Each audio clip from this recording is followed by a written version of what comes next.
Father Figures is a movie, ostensibly. I am pretty sure it is. Moving images were projected, along with recorded sound, which indicates it is a movie, but the effect was so listless, low energy, and profoundly unentertaining that I jotted down in my notes, "What even is this?" It would be more accurate to describe the experience as a nearly 2-hour borderline hostage situation, with torture involving bad, offensive, and unfunny comedy. The protagonists are brothers Peter, Ed Helms, and Kyle, Owen Wilson, who are twins. Sure. Peter is a divorced doctor, with a kid who hates him, and a personal life that consists predominantly of Law and Order, SVU reruns. He's deeply envious of Kyle, a beach bum who's made millions licensing his likeness to a barbecue sauce company. At the wedding of their mother, Helen, Glenn Close, Peter, desperately unhappy with the banality of his cushy upper-middle-class life, self-soothes with an episode of SVU, when he becomes convinced one of the actors is their long-lost father. He's not, but it sets the brothers on a cross-country road trip. First, they head to Miami to find football star Terry Bradshaw, the name Helen initially throws out.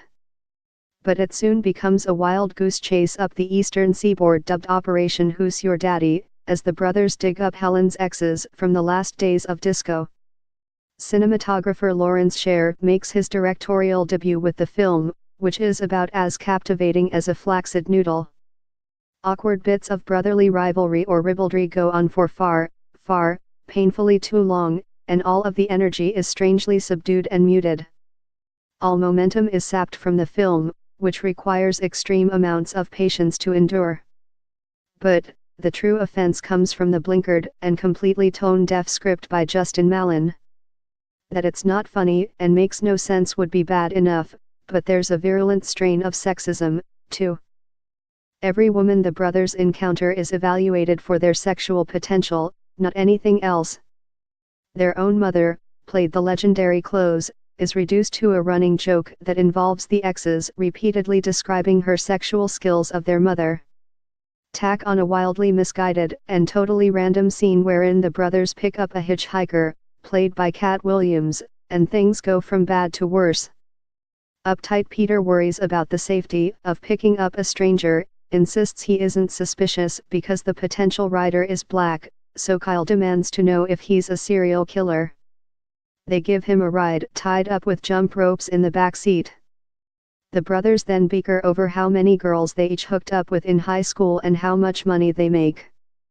How could anyone involved in this project possibly think this was a good idea?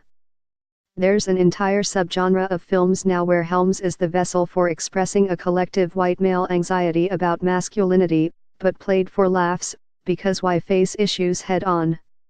Those stories deserve to be told, but not at the expense of others, and the limited, privileged worldview of father figures, which is laced with a cutesy, insidious streak of sexism, homophobia, and racism makes for a bromantic comedy that illustrates how exclusion will be Hollywood's downfall.